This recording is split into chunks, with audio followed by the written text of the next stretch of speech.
Recording in progress. All right. Morning, everybody, on a very icy morning, and Happy New Year to everybody. Yeah, welcome to the first Metro Watershed Partners meeting of 2023. If I look a little scattered, I'm still trying to make sure I'm getting everyone in from the waiting room. I wanted to start off really quickly.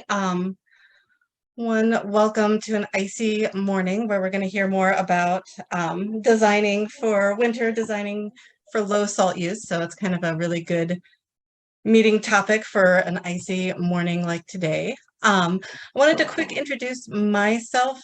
I've been around for a few months now, started working at Hamlin's CG, Center for Global Environmental Education, back in September. Doing research and communications work, and I'm going to start taking a little bit more of a facilitation role in this group, which just kind of means convening these meetings, getting the recordings out to everyone. So if you see me and see my name, that's who I am. Really excited to be here. Really excited for our meetings coming up. Really quickly, our next meeting in February is going to be a legislative update from the people at MCEA. So join us for that as well.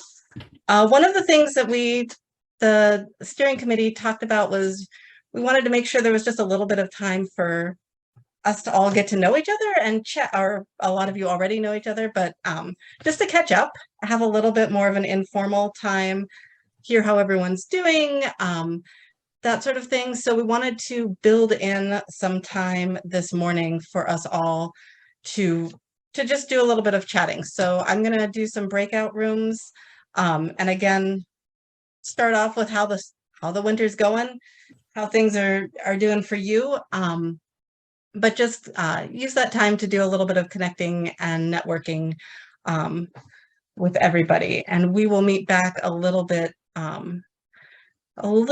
before 10. Well, actually, first, did people have any? I think we usually do updates and announcements. So I will open it up if anyone has any updates or announcements they want to make.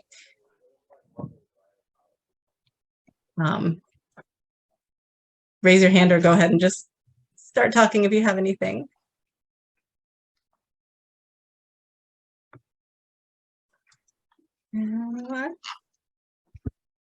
Chris, did you want to say a word or two about the salting module that we have? We just wanted to, again, remind people that we have that.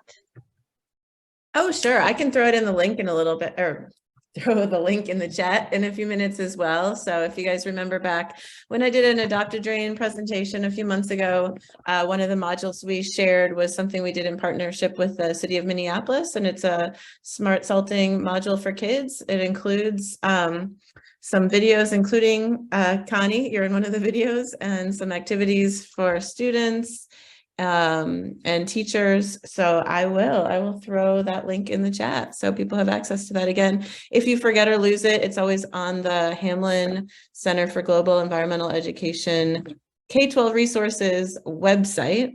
So I'll just put that link in the chat as well, so you guys have access to that. If you're ever wondering where our resources are, many of them are on our website. We are in the process of updating, revising, and making our website easier to use. We were kind of forced to create a new website this year, and it's in process still. So I encourage you to go to it to find these things, but know that it will continue to improve throughout the year. Yeah, thanks, Anne.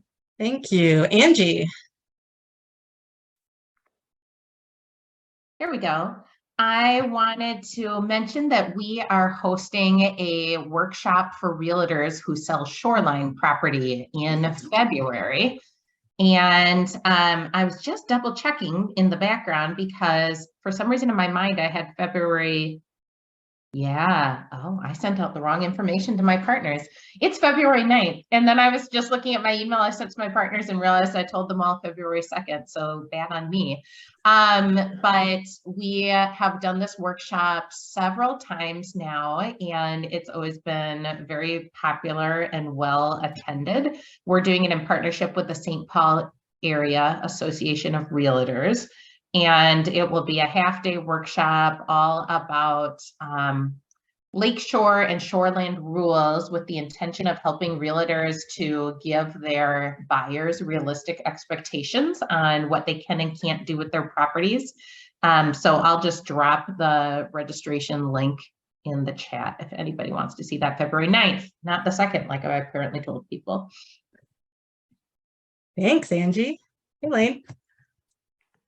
Good morning, everybody. Kind of going along what Chris talked about with the SALT mini course. We have a newly designed SALT sticker that our Green Car member, Evan Anderson, put together, and I just wanted to share it real quick, if I could. 1 second. We're making one more tweak to it before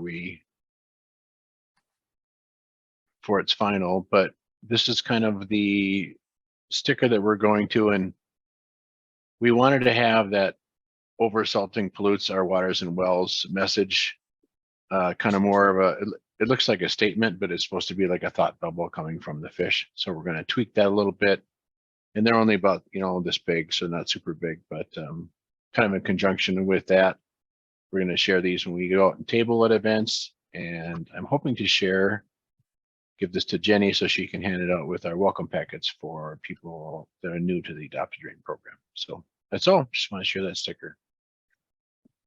That's great. Thanks, Lane. I love that. Any other updates that people want to share with the group? I see Connie put in the chat that there's a SALT symposium August 1st and 2nd, 2023. You want to say anything more about that, Connie? Yeah, I'll just say, I think it's like our 24th year of doing it. Since we went virtual with the pandemic, we have an international audience now. It's super exciting, and we're expanding our topics and I don't know.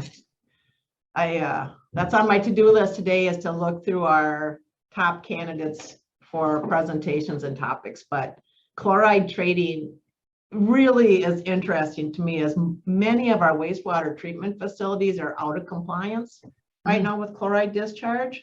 And it's super expensive to get them into compliance. And so they get 15-year variances. But maybe we can figure out chloride trading so we can get them to reduce their chloride loading earlier and less expensive, and balance it out within those sewer sheds. So I don't know if we can pull it off or not, but we're going to at least, I think, talk about what might that look like. So it's really cool. Thank you. All right, one last call for any other announcements.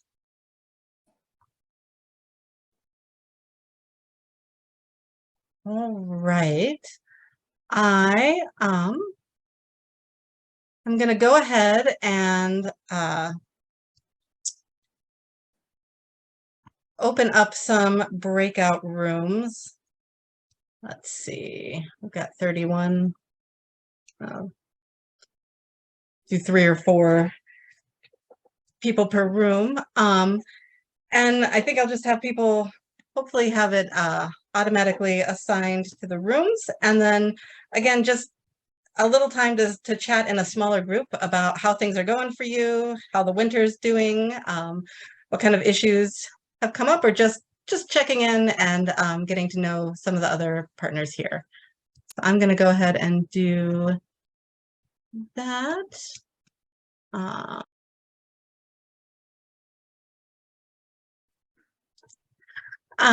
And I'm going to turn things over now to Abby to go ahead and introduce our presentation and speakers.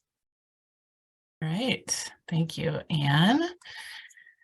So today, as many of us have mentioned, is a very interesting day to be considering SALT, since that is what's going on outside my window right now as salting trucks keep driving by.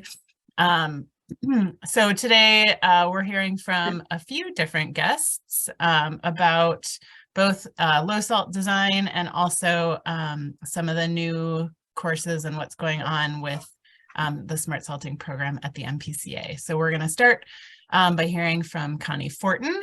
And Connie has been a leader in the chloride reduction field for decades. She was founder and president of Fortin Consulting for 25 years, where she facilitated environmental change by thinking outside of the box, resulting in her becoming a national expert in salt reduction strategies. She has worked with over 20,000 winter maintenance professionals, helping them reinvent their operations in ways that are both practical and progressive, with the goal to protect our waters. In 2022, Fortin Consulting was acquired by the engineering firm Bolton Menk, which has expanded her chloride reduction efforts to working with engineers, architects, and planners on how to implement lower salt use at the design level. So with that, I will turn this over to Connie. All right. Let me see if I can share my screen and we'll get the show on the road. Thanks for having me. And that was quite the introduction. All right, let's see. Can you see my PowerPoint? Yes. Okay. Yep. Let's see if I can get it in a mode. Is this in presentation mode or edit mode for you guys? It's in the edit mode. Edit. Okay, well, we don't need that.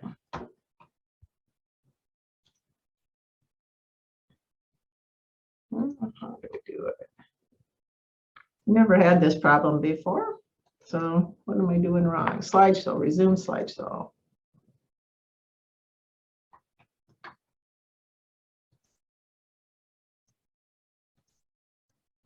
I mean, we can see your slides okay if you want to just do it like that. Yeah, I don't really want to do it that way. I'm going to stop sharing and put it into slideshow mode and then share it and see if that helps. Yeah.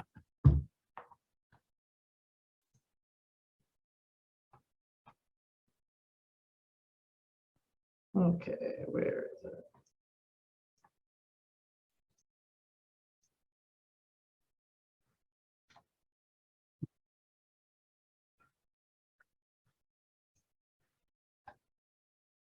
Share screen.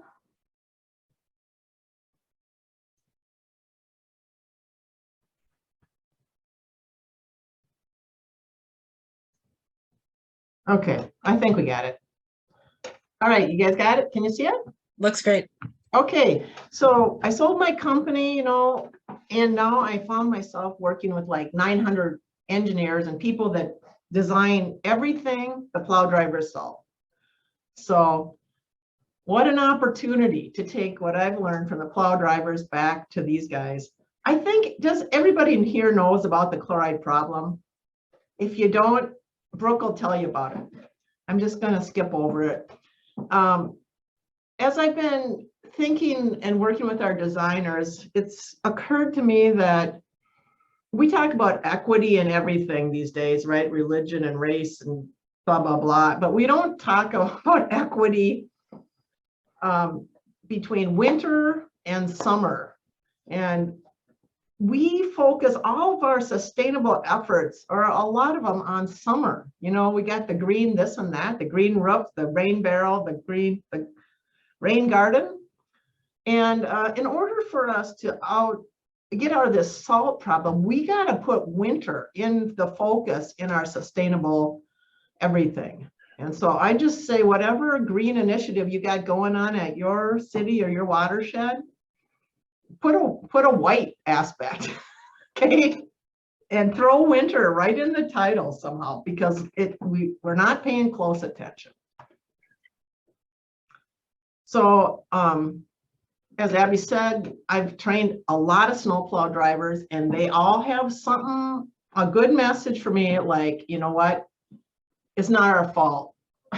Okay.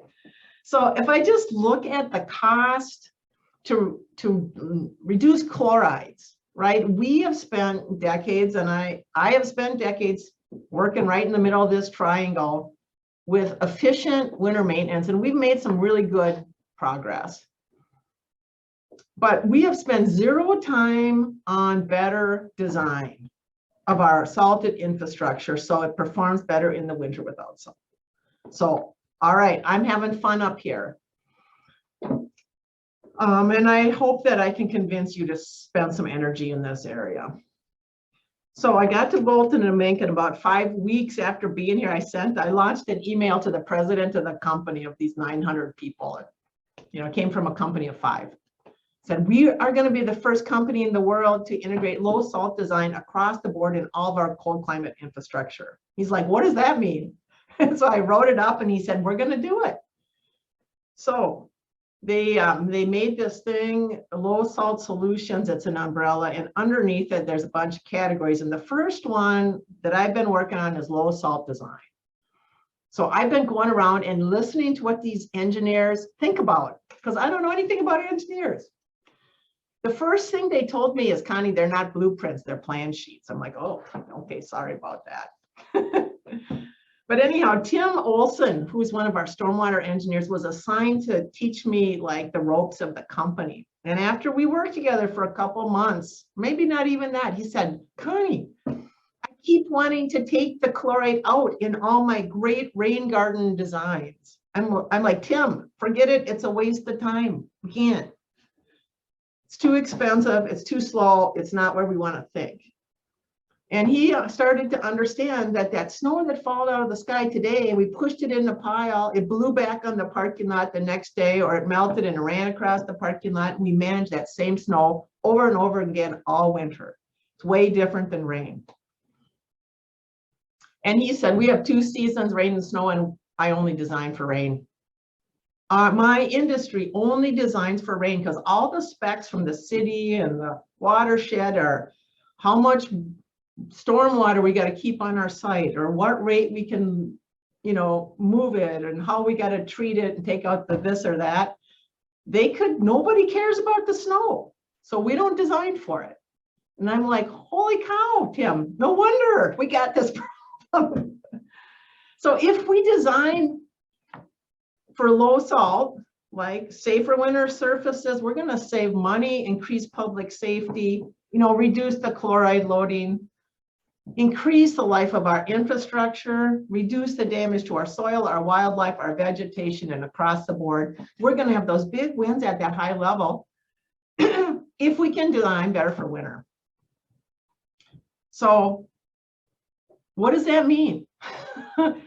I'm going to tell you, I just sat down and I said, I think this is what the plow drivers have told me. I tried to sort through all those thoughts in my brain, right? And I came up with 10 areas of thought. When we are designing a parking lot, a road, a bridge, whatever, we are going to use the sun, right? Anybody have a south-facing driveway, right? Versus a north-facing driveway, you understand the power of the sun. And why not optimize it in our design? We can outsmart the wind. We know the direction of the prevailing winter winds. Okay, the direction of the biggest snow transport, and it changes by cities and areas of the state. And if we know it, we can outsmart it. It doesn't have to drift our road shut. We can look at vertical and horizontal drainage of meltwater. We will design for snow storage. We're not just going to leave it as you figure it out, snowplow driver. We're going to actually design for it. And we're going to make our surfaces easier to plow. If they're easier to plow, we don't salt them as much. If they're difficult to plow, we're not going to do a good job, right? And then we're going to do some of these basic things we do with all of our green initiatives. We're going to try to reduce our hard surface, and we're going to look for some pavement alternatives. And then vegetation comes into play in many, many ways. It comes in with creating shadows. It comes in with being salt tolerant. It comes in with being easy to plow, and so on. So we've set up these design criteria, and I'm just going to give you a few examples, and you, Abby or somebody, tell me to quit talking if I run over my time, because I love talking about it. It's so exciting. You're doing great. Thanks. Okay, so here's a little plan, and we actually designed this. So what I learned first off, this gray thing is a building, okay? It's like a 3 or 5 story building. And I put the sun in the south so we can see it. So this building is going to create a shadow all winter long on the front steps, the front row parking, the sidewalk, and the underground parking area. It's going to be a high winter maintenance problem area. Let's see, I don't like those. But if we just reversed it, okay, and we now have our building here and the sun shines on the front door, we have no salting problems here with the front steps, the sidewalk, the underground parking, right? We haven't done anything except just consider taking advantage of the sun. This is also a way we can take advantage of the sun. And this is, I think, a more common problem than we think is our bridges are designed to be as short as possible because they're the least expensive to build if they're shorter. The ramp is shorter, blah, blah, blah. In order to make them shorter, we put the low spot under them, right? And what happens with rain and meltwater? It goes to the low spot. And is it shaded or sunny under the bridge? It's shaded. It's always a hazard. It's the area of highest salt on the roadway stretches. And it's being put right by the most expensive infrastructure we have. So what if we raise the bridge and just move the low spot on either side, right? It would cost us a little more to build the bridge. But if we took into account the public safety, the maintenance, the salt, and the life of the bridge, I think we'd have a different result. We've been working, they brought me into the Cass County Transportation Plan. I don't know a thing about transportation planning, right? I said, what's your 10 worst nightmares on your road network in the winter? And they gave me a list. And one of our smart transportation engineers here took those 10 principles that I told you, and they looked at these hazard areas. And a lot of them were because we're not getting the sunlight on the road. So in Cass County, we got a lot of pine trees. I think Luke said we only get 2 hours of sunlight on the road. If we back up the pine trees 70 feet, we can get 6 hours of sunlight on the road, but nobody wants to do that. But what if we switch the type of vegetation? This type of vegetation is beautiful, but it's not so dense in the winter, right? And we can get the sunlight on our road. And of course, if we go with the shorter vegetation, we get more. So looking at the hazards and a way to deal with it without the salt. I mentioned looking at the direction of the snow transport. So here's a map of Minnesota. You can sort of see these little white arrows. That's the prevailing winter wind direction, okay? And these orange areas are the areas in our state that have the most days where we have these high wind snow transport days. So if I'm designing for an area down in this red-orange area of the state, I have to be extra aware of outsmarting the wind. Whereas if I'm up here on the North Shore, probably not so important, right? How big of a factor does it play?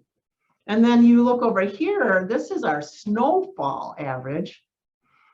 So we may have to, like in these blue areas, we get so much snow, maybe we have to optimize our designs for snow storage, right? Versus outsmarting the wind. If we have conflicting and competing factors in our design. Let's look at how nature is like dealing us our hand and work with it.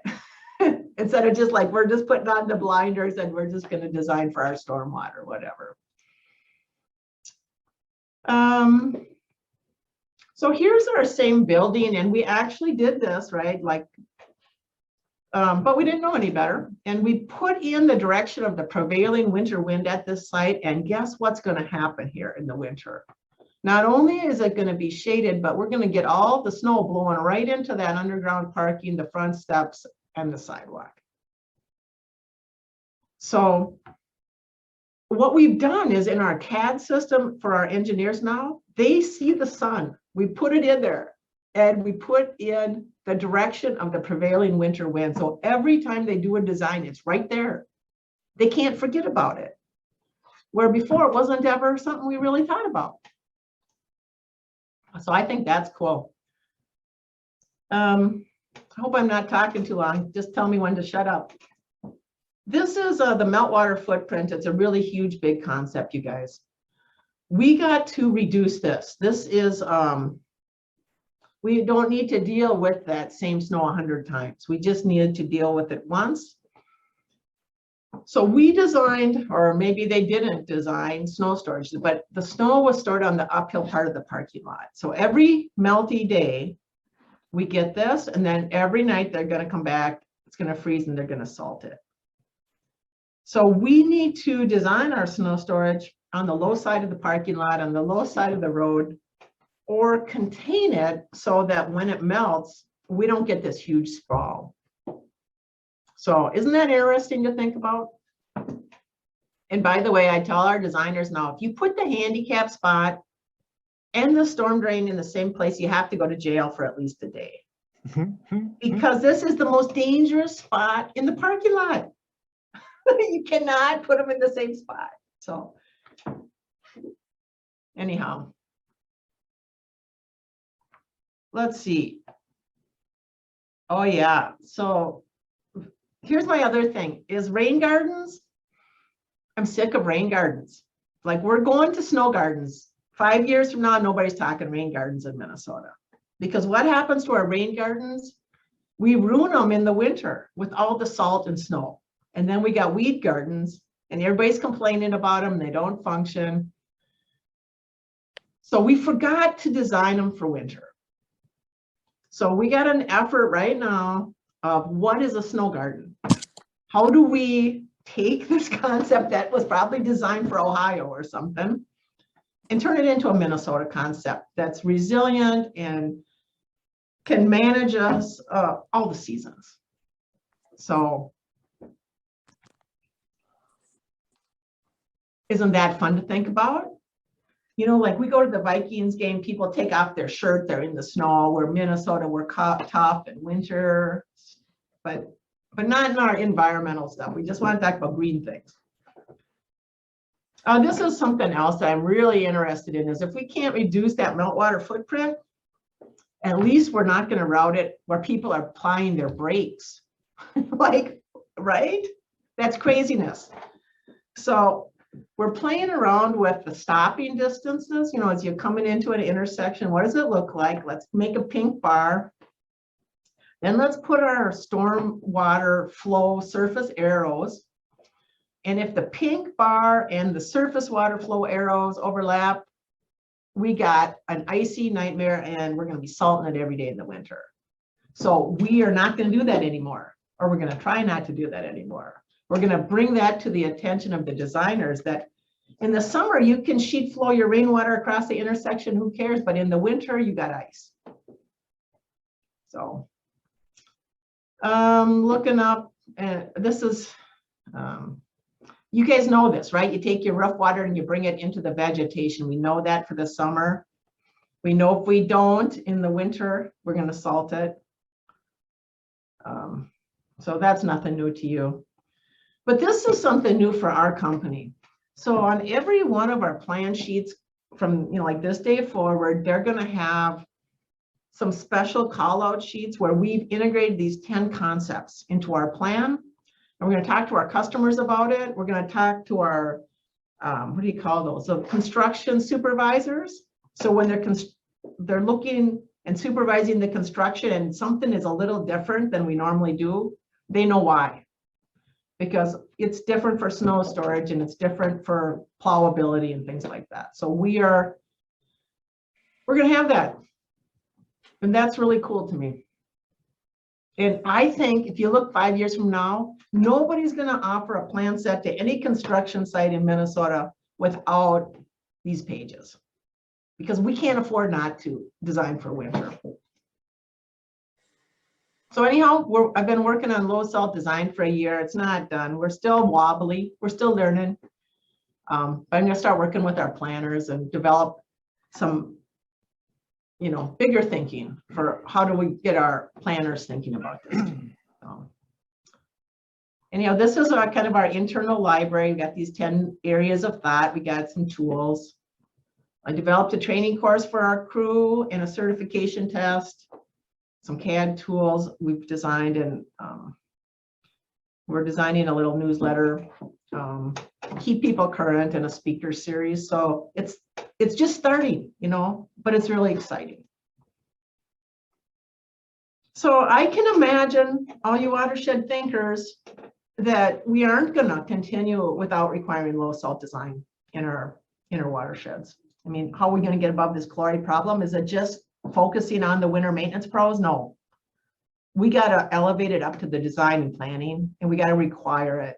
So anyhow, that's what I got for you today. And I'm happy to quit sharing my screen and see you all and answer any questions if there's time, or I guess if we defer them to later, I don't know. Thanks, Connie. Yeah, we've got a few minutes. If folks have questions for Connie, you can drop them in the chat or just maybe put up your hand so we can see.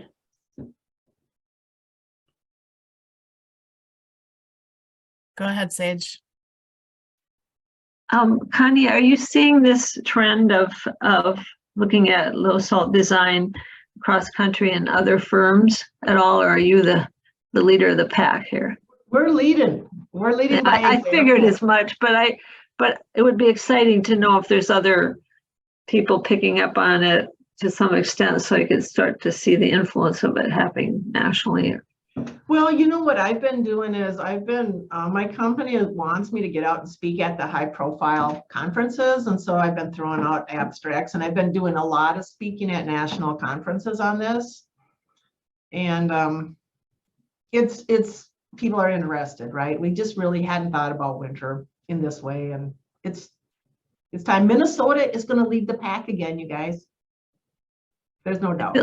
It feels like, because we've been sort of like beating our heads, I mean, following your direction for a long time in the other arenas of salt reduction, and not figuring out how we could go to a different level and feel some sense of accomplishment. So it feels like we could even at a watershed partner level, we could take this as an initiative to ask for it in other arenas that relate to this kind of topic. Because I mean, my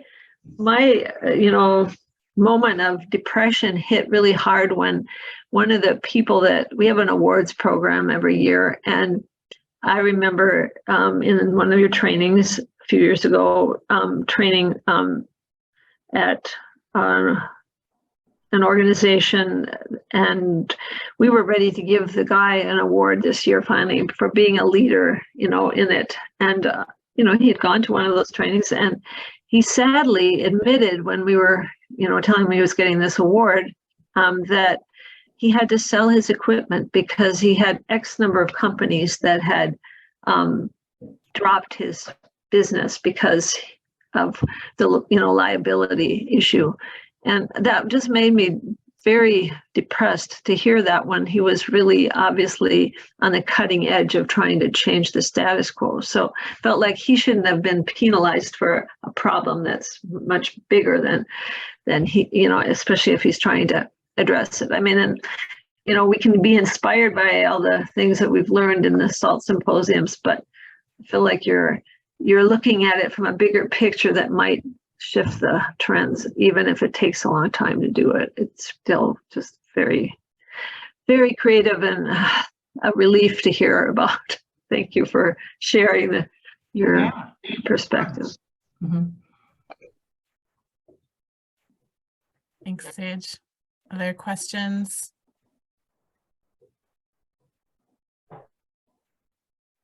I see some kudos for you in the chat, Connie. Connie, are you getting much pushback? Have you at all? From my company? Right, from staff internally? No, they, we designed this half-day training, and it's optional for them to attend it, and they're all really busy and all that. I think we've had like 120 people go through it. And the comment I hear over and over again is, oh, this is so simple. We're not asking them to like do anything complicated, just pay attention to a few basic concepts because things perform different in the winter. And so they're excited about it. I mean, I think they see the potential for us to change something and to really resolve or help resolve a problem that our state faces. Lori, I see your hand up.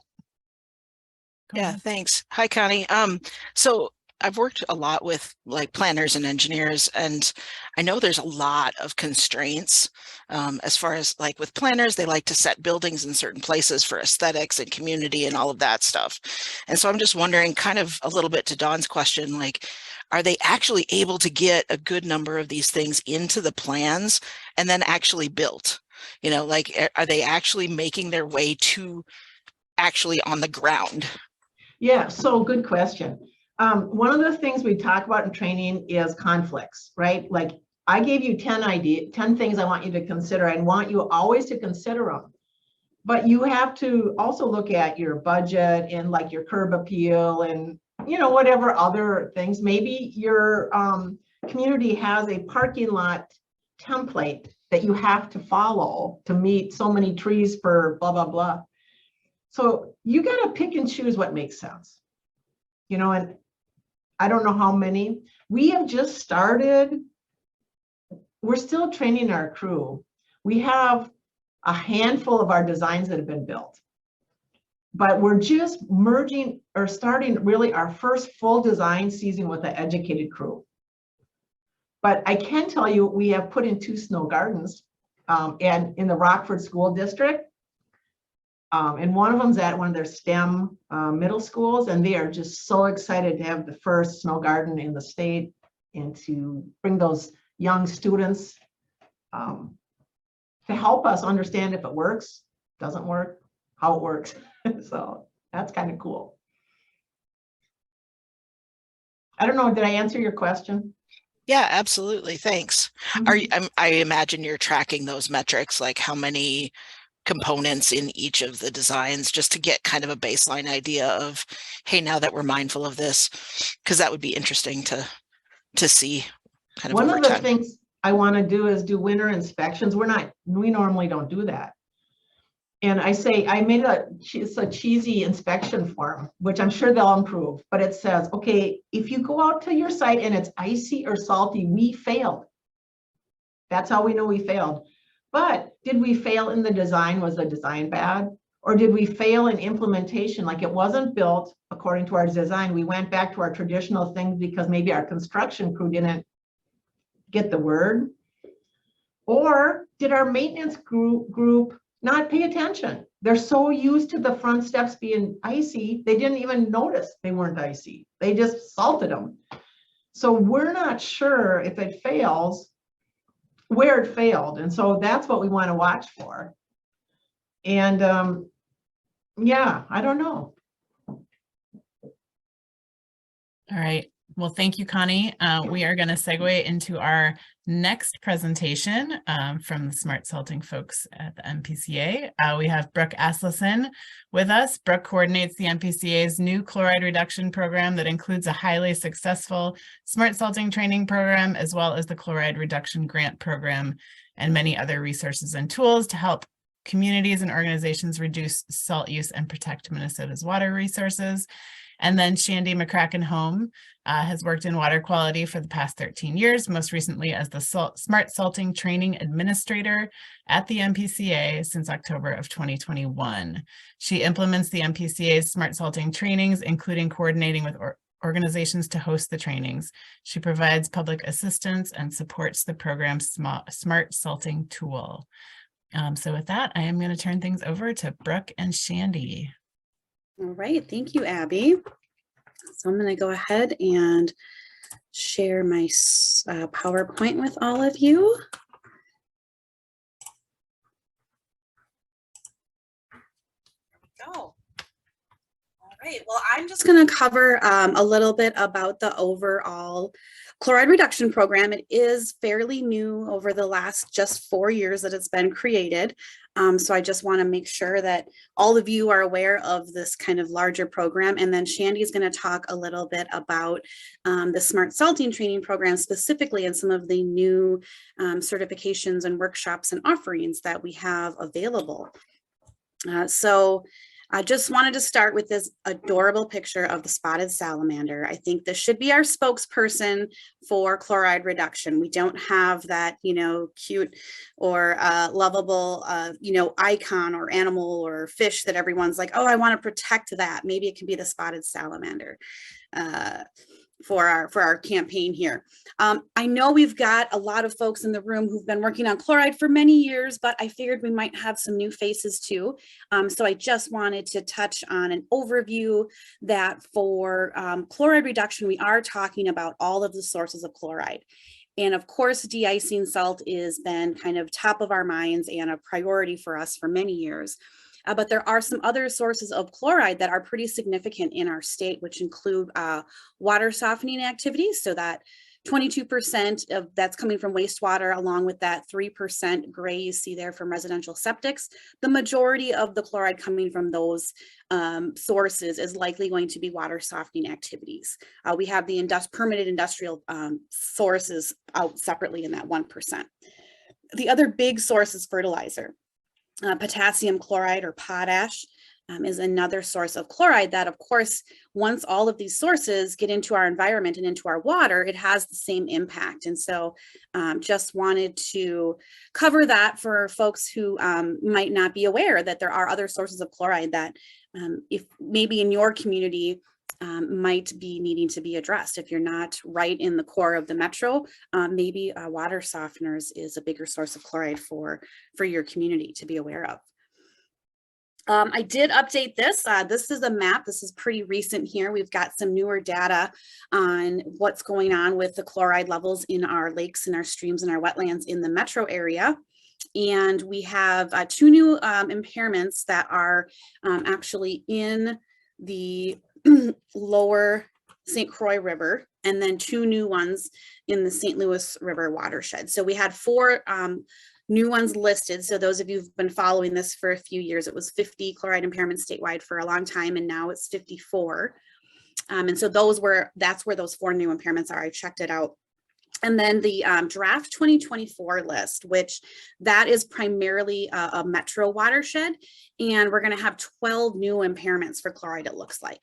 So unfortunately, we still have a ways to go before we're starting to see some impacts in the water quality, which we know that's the case. We know it's going to take a long time because that chloride is going to travel slowly and stick with that water wherever it goes, because it is a permanent pollutant. And so we do know that we're not going to see those improvements in water quality quite yet. But we have a lot of ways to track our success through the actions that we're taking, the VMPs that are being implemented, and those that are getting trained and educated.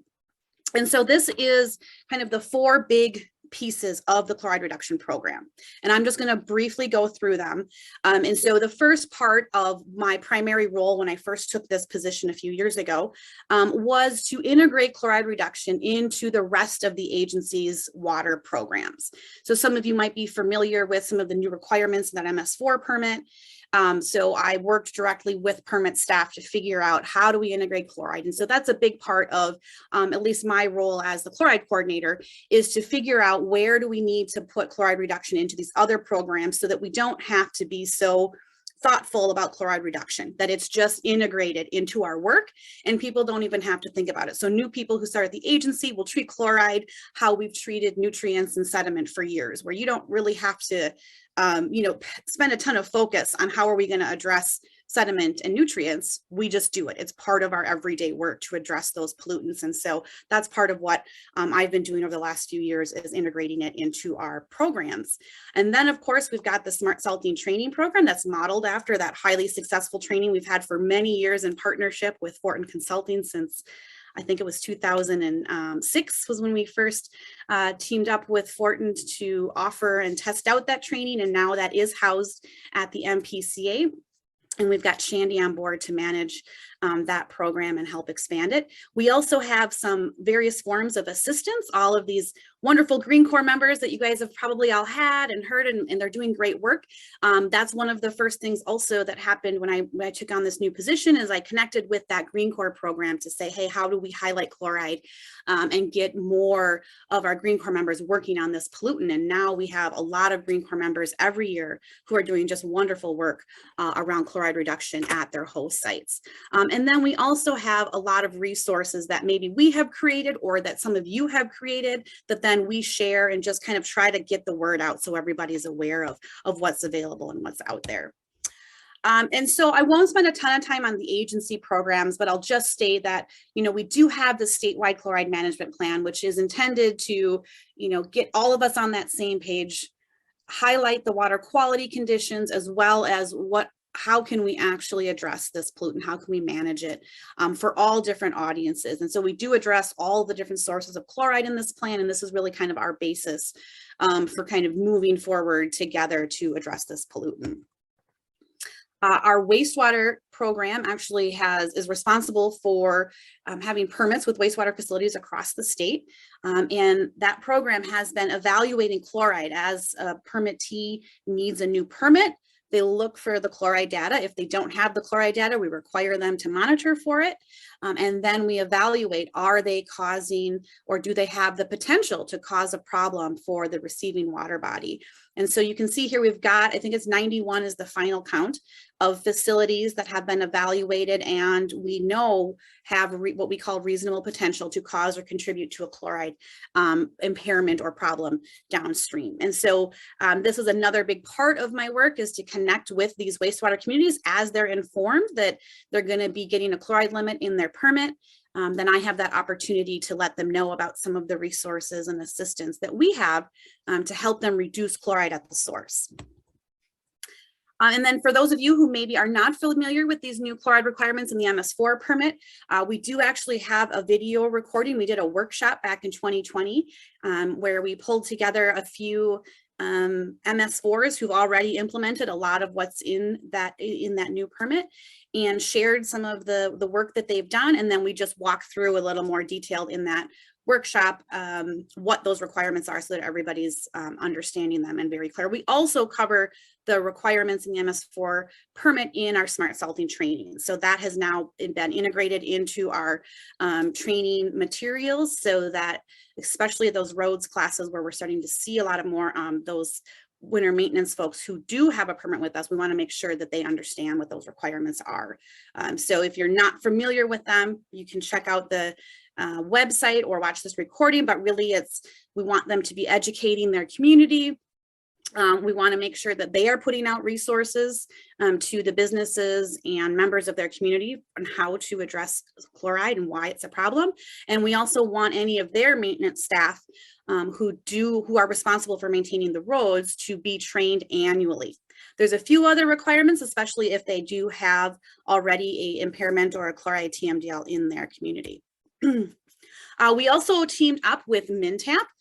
So this is a program that actually I didn't know before I moved into this new program, is partially funded through the MPCA. And so I was able to connect with, and now I'm on a team with the MNTAP leaders, and we were able to get some additional funding to them to get some interns to focus on chloride for industrial facilities. And so we have had a couple interns already that looked at the water softening situation for various industrial facilities. And now they have an intern that's looking at more uses of chloride in their process. So like food processing or metal fabrication or some of those industries where we know they're using chloride, but we don't have a really good handle on exactly how they're using it. And is there a good replacement that won't really compromise their product or their process at all?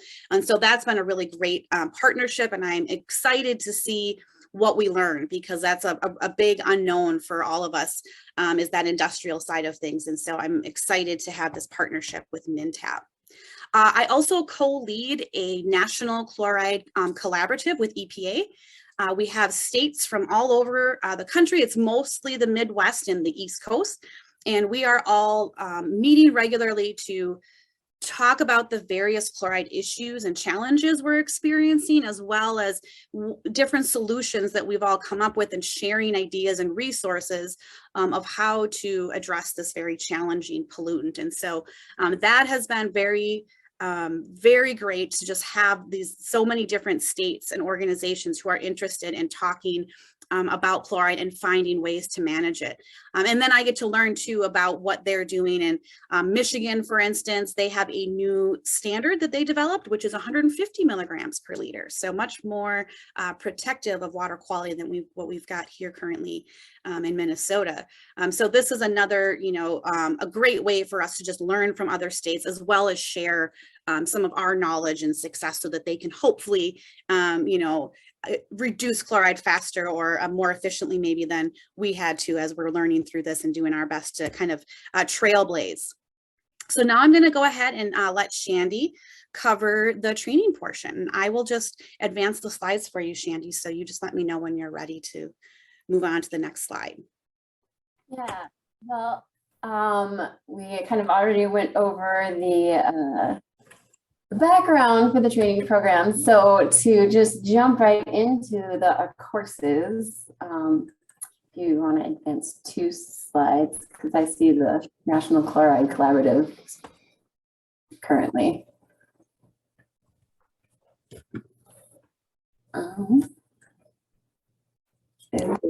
I was seeing the right slide, so I don't know what everybody else is seeing. We see the National Chloride Collaborative slide. it says, oh, why is it pause? Resume sharing. Maybe because I started talking. I don't know. I don't know what happened. Okay, so now are you guys still seeing? Now you're seeing like that version? Now we see like your sorter. Yeah, your edit. There we go.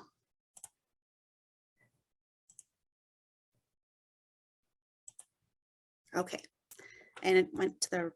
Yep. There we go. Okay, there we go. Yes. So many of you are probably most familiar with our parking lots and sidewalks and our roads trainings that we administer for the hands-on professionals. But looking at other sources of chloride, we're hoping to expand that to water professionals as well, and really focus on ensuring the efficient use of water softeners as they're being installed and maintained. And so hope to see that in the future here. We also have our level 2 organizational certification training. Those first ones, those are individual trainings. But this one is for your organization, and it actually is training you how to use the smart salting tool. And you get that certification when you actually finish using the tool and submit your report. And that's a 2-year certification. I think Brooke's going to cover more about the tool in a little bit. And then we also have our property management training, which I'll talk about a bit on the next slide. If you want to advance. And so that training actually really came out of feedback we got from the people attending the parking lots and sidewalks trainings, those contractors who were following those smart salting practices, but were being told to come back out and put down more salt because they weren't seeing it on the ground, and they needed to hear that crunch under their feet, and didn't really understand that that wasn't necessary. And so this training started a few years ago, and really focuses on like those property managers, or a lot of MS4 permit staff might attend, or other environmental professionals, just to get that idea of why salt reduction, chloride reduction is important, and the tools that are available and resources that they could use. That is a 3-year certification. Brooke, were you intending to show the video, or I don't know, we're probably getting a little short on time. No, I don't think we need to share it with this group. All right, we do have a video if you're interested to help advertise for that class, that training. So moving on to our new trainings, we're super excited about these. First, we have a few new refresher trainings, and those are really designed to help meet that MS4 requirement for annual training for staff. This is a shorter training. It's only about 3 hours instead of the 5. And we have the 101 training, which kind of gives an overview of the other SALT trainings, but also kind of focuses a little bit more on those MS4 aspects and how you can meet those. We're really excited about our winter weather training, which is more focused. So, you know, you can looking at the like weather prediction tools and how you can implement that into your decision making for your winter maintenance practices. And then one that's in really high demand is our liquids refresher that we hope to have this coming fall. And that's just focusing on the liquids aspect because that really is the future of salting going forward. And then, of course, the one we really want to talk to you guys more about is our local leaders workshop. And I believe we have, yes, there we go. This was actually created by our Green Corps member last year and is being continued with our current Green Corps member. And we really saw a need to focus on a different audience, like city council members, board members for like housing associations, neighborhood associations, like watershed districts, or even some other like environmental commissions and stuff, and really help them understand the importance of chloride reduction and specifically the tools and the steps they can take, especially with policy decisions in when it comes to chloride. And so this is only a 2-hour training, and we are looking for other people to host. We've currently been doing a lot with those who have had the We Are Water displays, but we really want to open it up to more people. So if you are interested in hosting, it is free currently, as we have our Green Corps member working on it. And the main focus is you have those contacts to help get people to attend. And so we want, we need you to be at that point of contact and getting people in the door. And we are just doing these online. All right, it looks like we got some interest already. That's great. If we move on to our next slide, you can see this is our new calendar as of September. It looks a little different if you haven't been on there in a while, but this is our current trainings that we have up, and you can see the link there where we can put that in the chat to find any trainings. If there's a training you need that's not on the calendar, please let us know, and we can work with you to either host or just if you have interest, we can see if we have enough to add some more on there. We also have our newsletter that we encourage everybody to sign up for and get more information throughout the year.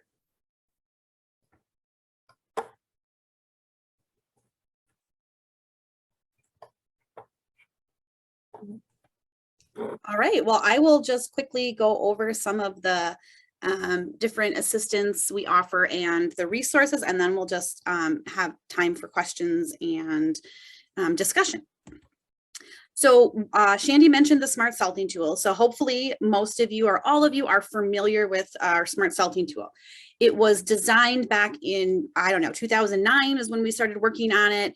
And it was really focused on helping winter maintenance professionals look at the smallest areas of winter maintenance where they could possibly make a reduction in chloride use, so that organizations really have flexibility in what they want to implement, because what works for one organization may not work for all. So we might say, yep, liquids is the general direction we want to go, but when it starts coming down to some of these very detailed, that might not work for every single organization. And so this tool was intended as an easy, kind of user-friendly way for winter maintenance professionals to get a little more thorough and detailed in exploring what practices they could possibly implement that will work for their organization. Now, if you work with MS4s, which I'm sure many of you, unfortunately, being in the metro, have MS4s who do have a chloride waste load allocation. This is a requirement not to use our tool, a requirement to do an assessment of their practices. So the way it's worded, they don't technically have to use the tool, but of course, utilizing the smart salting tool is going to be the easiest way for them to meet that permit requirement. And in my opinion, is going to be the best way because they're going to get additional education when they use the tool versus just doing their own assessment or their own evaluation. So if you do have the opportunity and you're working with your MS4s and they want any assistance with this, this is the direction I would love to, see them go, is utilizing our smart salting tool to help them understand where they have opportunities to reduce their salt use. In addition, this can be used to track their progress, so then they can have these handy reports to show and attach to their MS4 reporting requirements that are going to be annual, to say, hey, here's the progress we've made over the last several years. And so for those who aren't familiar with the tool, these red bars are those poor practices, those wasteful practices, the practices that we just need to eliminate. And then the yellow are our acceptable or best, and the green are the advanced. So the green are the ones we would love to see everyone implementing and increasing over time.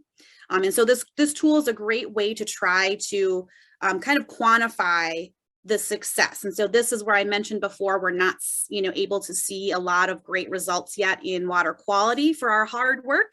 This is a great way to show the great work we know is going on that is making a difference on the environment and making an impact in a more quantifiable way than just saying, oh yeah, we've implemented some BMPs. Like you can actually have a document, and one of the reports is very detailed. It could say every single BMP that they're implementing and show the ones that are the bad practices as well. So there's a lot of different ways that you can use the tool to help track progress, to demonstrate progress and results and success, and as well as, compare to maybe other communities nearby. If you help, say, 3 or 4 different MS4s, if, you were able to see their reports, then you would know, like, okay, maybe this particular MS4 needs a little more support or help in this area because they don't seem to be maybe progressing as quickly as some of our other MS4s.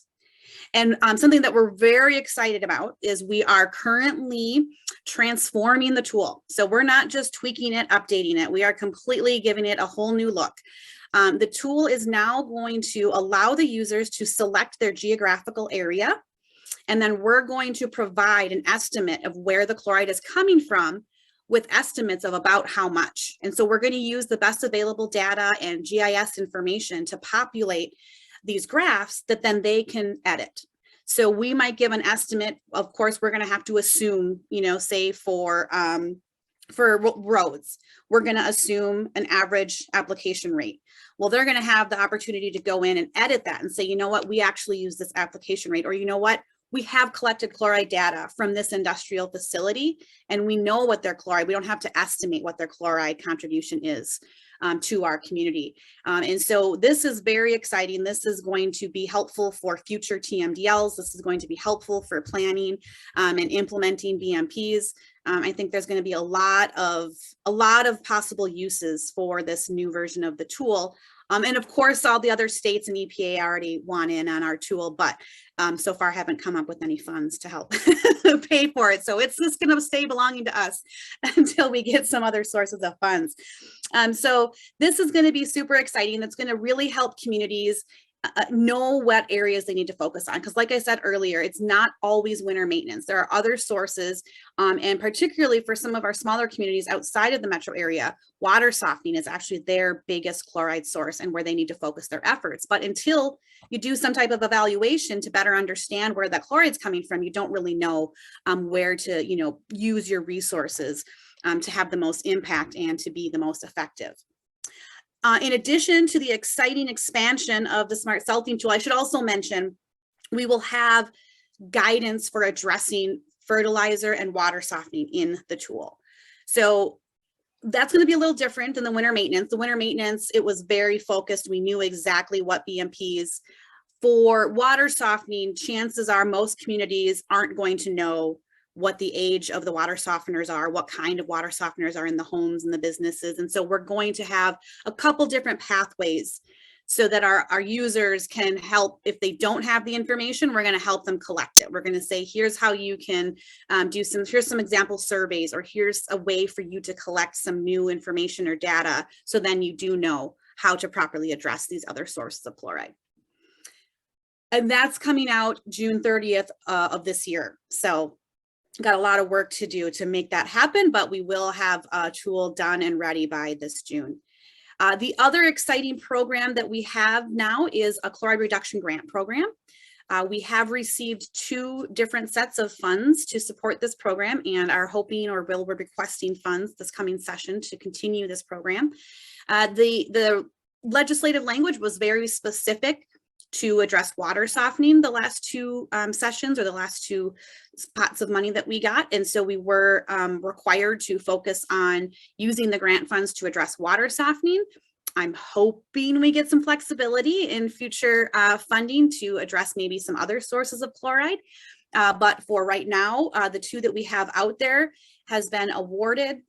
And we are working with different communities. We've got the city of Avon, Altura, Medina is one of the grants. And then the other grant is Bolton Menk is working with Worthington and Marshall. And they are offering rebate programs to the homeowners and businesses within their communities to either optimize, upgrade, or replace their old inefficient water softeners. So we're very excited to offer this grant program, and I'm looking forward to see what kind of a chloride reduction, because we haven't done this in Minnesota, so we really don't know, what kind of a chloride reduction are we going to get from implementing these practices. So I'm really excited to find out, how much progress they're going to be able to make through these rebate programs across our state. So that has been very exciting. And then of course the Green Corps program, that's a super successful program. And so to jump in and get in on that was awesome. And this is a map just highlighting where we have had Green Corps members over the last several years that have had some type of chloride reduction in their work plans.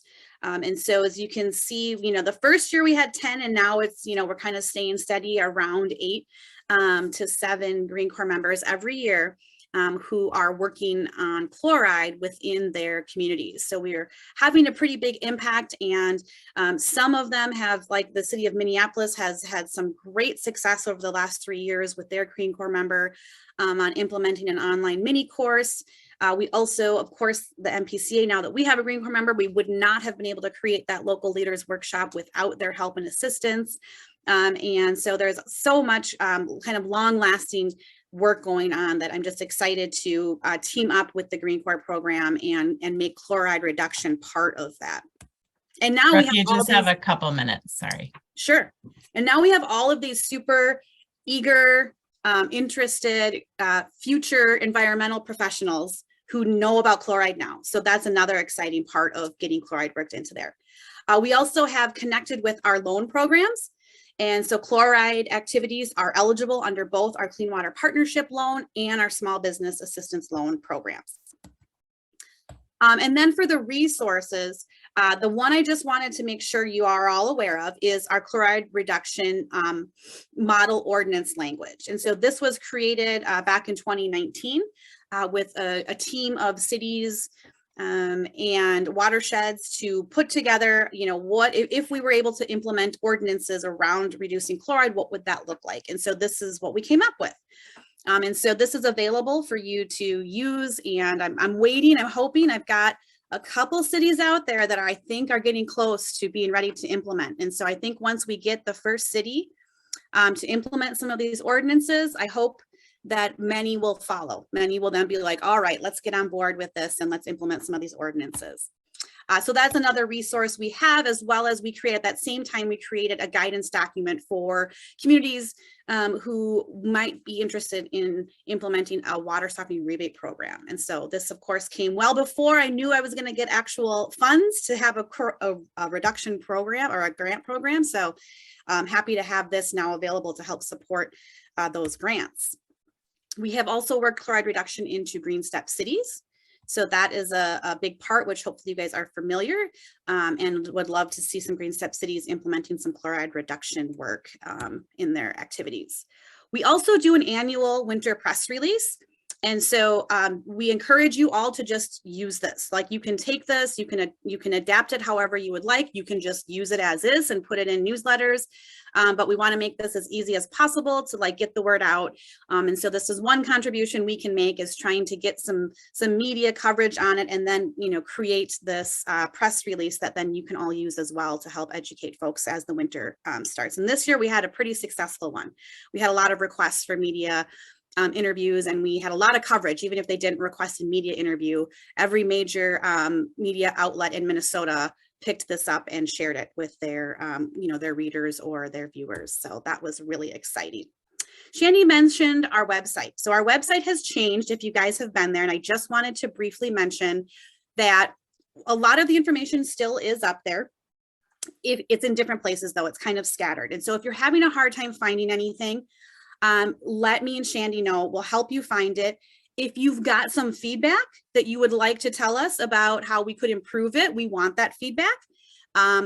I can tell them how I think it should be, but it doesn't matter. If those who are using our website have good feedback on how to make it easier to use, chances are I might be able to use your guys' suggestions to get some changes if you feel like things are not easy to find anymore. So I just wanted to put that out there, that we're doing our best to kind of keep all the information on the website, but a lot of changes happened with this big overhaul. You know, it was a big website redesign, and we lost like complete control over all of our stuff. So we want to help you find it. We want to make sure it's accessible. So please, please, please do not hesitate to reach out to Chandi or I with any feedback or comments, or if you just need help finding something, we want to get you those resources so that you can utilize them. I don't need to cover the banners. I think you guys know we have our display that's available for you to borrow if you're interested. We also have some new water softening banners too. And of course, the Salty lesson plan that we do at the Children's Water Festival is another resource that we, you know, are happy to share with you if you want to borrow that, or if you want our supply list to like create your own Salty lesson plans. So I think that's all I have. I was just ending with the newsletter that Chandi already mentioned. So now let's go ahead and open it up for questions. And I will stop sharing so I can see you guys instead of me. Anybody, if you've got questions, you can put your hand up. We can see you. Go ahead, Gail. Hey, so I had a question about the trainings. Since we have a whole bunch of new refreshers and different types of trainings, I've been starting to get questions from people about trainings that are happening in like half an hour and ones that I'm not hosting. And so I'm like, did we have something going on today? Oh no. And so I feel like people are starting to get confused about which trainings are happening and what the host is. So is there a thought to move away from having multiple hosts and just have MPCA hosts, or do you have suggestions for making that easier on participants? Yeah, so, you know, we'll have to see. I think our biggest constraint is the funding, right? That's where it's really tough for us. We have very little funds available, and I don't know what the future holds for funding. I anticipate that it will eventually move to a fee-based program because it's just not sustainable right now to request funds every 2 years from the legislature and just hope that we get them. And so I think we're going to be going through a transition probably in the next few years. For right now, we are hosting, MPCA is actually hosting many. We're just doing ours online because we don't have a good facility, you know, to like have everybody come to. And so I think, yeah, and that's where it's tough when we have the partners and then they think that it's actually the partners who are hosting the class. And so I know over the years I have been trying in our like marketing and advertising to make sure it says MPCA Smart Salting so that people know like that's who you contact with questions.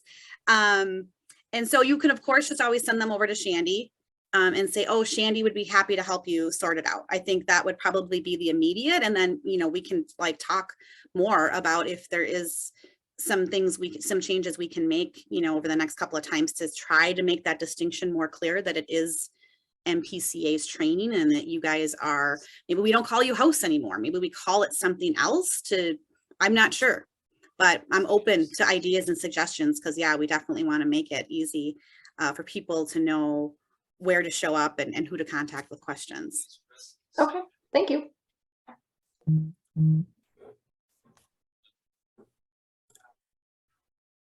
I I was see a wondering couple.